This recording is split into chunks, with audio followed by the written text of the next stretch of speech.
viendo TV Perú Mundo.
Vamos con el Medio Oriente. Un grupo de rebeldes sirios han tomado el cruce fronterizo de los Altos del Golán. De otro lado, la madre del periodista Stephen Stofflot ha pedido misericordia por su hijo al mismo líder del Estado Islámico. Estas son las armas capturadas por el Estado Islámico en la importante base aérea de Takba en Siria. De acuerdo con las imágenes difundidas por los mismos yihadistas, se puede ver que en su poder ahora tienen aviones de guerra, misiles antitanques y todo tipo de material militar que está al servicio de los terroristas. Pero no solo es eso. Según un consultor del Ministerio de Petróleo de Irak, el Estado Islámico es capaz de recaudar diariamente una cantidad mayor a $2 millones por la venta de petróleo a precio mucho más bajo, teniendo en cuenta que la organización terrorista controla el 60% de zonas productoras de petróleo de Siria y un número importante en Irak. Desde que ISIS controla Mosul y la provincia de Saladino, el contrabando de petróleo ha sido más frecuente. Hay cerca de 210 camiones cisterna de petróleo, que va hacia Turquía y otros lugares cada día. Los combatientes islamistas también han lanzado un video en el que se les puede ver luchando contra las fuerzas del gobierno sirio en la región de Al-Bab, cerca de Alepo, al noroeste del país. En esta misma zona, otro grupo rebelde sirio, incluido los yihadistas del Frente al-Nusra, han atacado los Altos del Golán, hiriendo a un soldado israelí.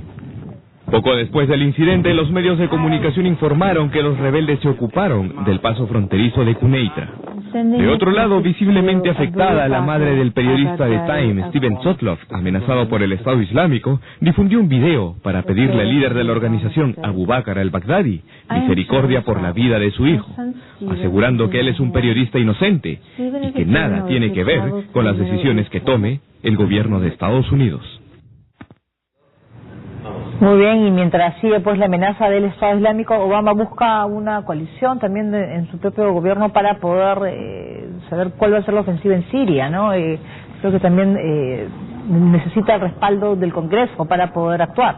Sí, hay una discusión sobre eso, hasta qué punto puede necesitar la autorización del Congreso para autorizar, pues, digamos, ataques en Siria, ¿no?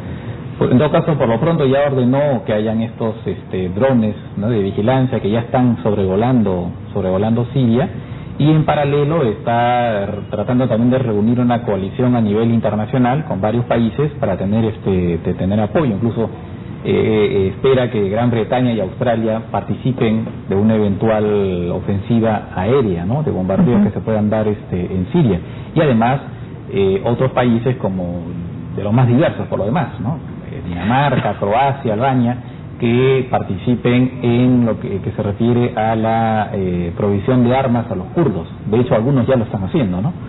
Entonces, claro, él está un poco ya preparando el terreno para lo que podría ser eventualmente una ofensiva aérea en Siria, porque ya se ha dicho que muchos analistas militares han dicho que no hay forma de derrotar al Estado Islámico si se limita, digamos, si los ataques aéreos se limitan únicamente a la parte iraquí, que también hay que atacarlos en Siria, donde por lo demás está entre comillas, su capital, ¿no? Claro, pero ahora se ha visto, por ejemplo, imágenes de la toma del Estado Islámico en una base aérea siria, creo que es donde además continúan decapitando pues a todos sus enemigos y han colgado fotografías realmente terribles de los soldados sometidos. Pero vemos pues que son aproximadamente, llegan ya a los 100.000 el número de integrantes del Estado Islámico. Eso es muy grande, ¿no? El número y la influencia que puedan tener, y sobre todo, y yo creo que lo principal es que tienen dinero. Sí, bueno, hay una discusión en cuanto digamos, a la dimensión, digamos, de sus fuerzas, ¿no? Se ha hablado al comienzo se hablaba de 20.000, de ahí después se pasó a 40, 50, porque claro, van reclutando gente. Pero también hay que decir que no necesariamente, por lo menos en el caso de Irak, la gente a la que reclutan son musulmanes radicales, ¿no? Ya se ha dicho, a veces son los ex partidarios de Saddam Hussein, ex militares de la época de Saddam Hussein, o también miembros de las tribus sunitas, ¿no? Que en realidad es una forma para ellos de rebelarse contra la opresión chiita, ¿no? En realidad el crecimiento del Estado Islámico en gran parte se ha dado un poco por llamarlo, por utilizar un término que está de moda, que es el término de default, en el sentido, bueno, aunque en otro sentido, en la medida en que ellos han crecido porque se los ha permitido el propio Estado iraquí, ¿no? Al reprimir y al tener una actitud absolutamente discriminatoria como el anterior primer ministro Maliki con respecto a los sunitas, lo que han hecho es unir a los sunitas en torno al Estado Islámico, en contra del régimen. Y en el caso de su avance en Siria tiene que ver mucho también con una pasividad muy oportunista del régimen sirio, porque para Siria le es muy conveniente que el Estado Islámico se dedique a pelear contra los otros rebeldes, en particular los moderados, ¿no? El Ejército Libre de Siria, que para ellos son políticamente más peligrosos, y después, en todo caso, una vez que ya derrotan totalmente a esos grupos rebeldes, el régimen sirio en ese momento calcula que ya puede luchar contra de manera seria esta vez, ¿no? Ya puede luchar contra el Estado Islámico, presentándose como un baluarte de la lucha contra el terrorismo. De hecho, ha ofrecido su ayuda a Estados Unidos, ¿no? Sí, pero es un cálculo político de Siria. Entonces, por eso el Estado Islámico, claro, tiene mucho dinero, pero en gran parte está avanzando por estas dos tendencias que ha habido, ¿no? La actitud del gobierno iraquí en su momento y las deficiencias del ejército iraquí, y por otro lado una complicidad del gobierno de Bashar al-Assad. O sea, ha tenido aliados, y si además tiene petróleo, ¿no?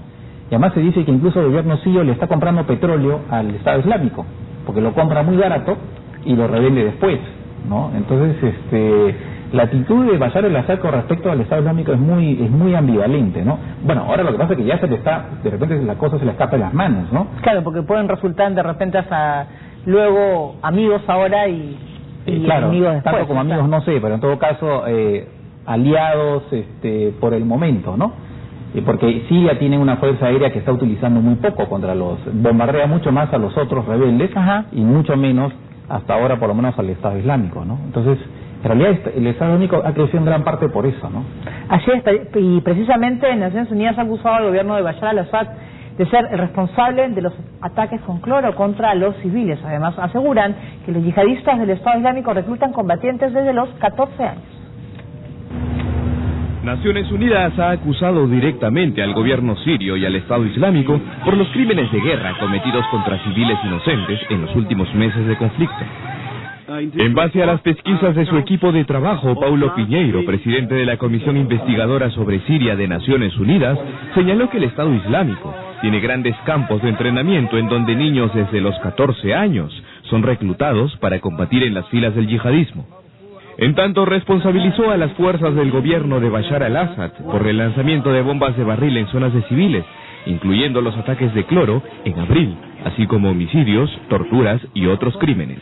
Descriptions that pertain to chlorine Las descripciones que se refieren a ataques de cloro incluyen vómitos, irritación de ojos y piel, asfixia, entre otros. Con la variedad de fuentes y pruebas, llegamos a la conclusión que existen motivos razonables para creer que el cloro cayó desde helicópteros, pertenecientes a las autoridades gubernamentales. Como se recuerda, en abril se reportó el uso de gas cloro contra civiles en la localidad de Kafar Seita, cerca de Hama. En los videos, además de las víctimas, se puede ver a los botes de cloro manufacturados en China. El informe realizado por el equipo de Piñeiro se basa en 480 entrevistas y pruebas documentales recogidas por los integrantes de la comisión investigadora, con la finalidad de construir un caso para un proceso penal. Así es la presencia pues del Estado Islámico gravísimo, no solamente en Siria sino también en Irak, y ahora estos rebeldes de Al-Nusra que habría tomado el control del puesto fronterizo de Siria con Israel, y prácticamente se ha perdido el control Bashar al-Assad también ahí. Claro, y eso en todo caso de confirmarse esa información, porque en algún momento se dijo que podían ser más bien los rebeldes del ejército libre sirio. Ajá. Si son efectivamente los de Al-Nusra, para Israel es una pésima noticia, porque claro, ellos están en posición desde ahí de bombardear Israel, ¿no?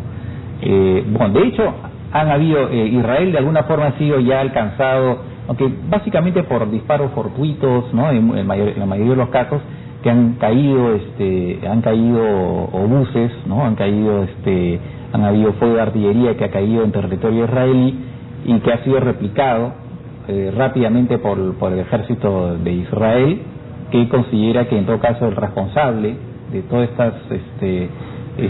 ¿cómo se llama? Estos tiros que llegan a su territorio es el Estado sirio, ¿no? También hace poco hubo un cohete que cayó también en Israel viniendo de Siria. Se pensó en un momento dado que podía ser un grupo palestino, ¿no? Que estaba, digamos, en medio de esta cosa del enfrentamiento en Gaza. También de alguna manera quiso decir lo suyo, por decirlo de alguna manera, y lanzó un cohete, aunque eso está por confirmarse. Pero en todo caso, todos el fuego de artillería que de alguna forma ha alcanzado Israel es básicamente en gran parte por la lucha propia, ¿no? Y por ahí salen los disparos y pueden caer en cualquier parte.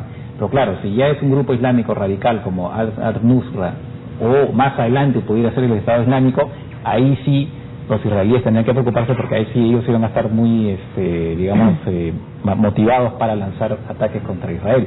Aunque tal vez no mientras no terminen de derrotar al régimen sirio, ¿no? Bueno, qué complicado está la situación. Ahora nos vamos a Ucrania. Ha denunciado un nuevo ingreso de soldados rusos.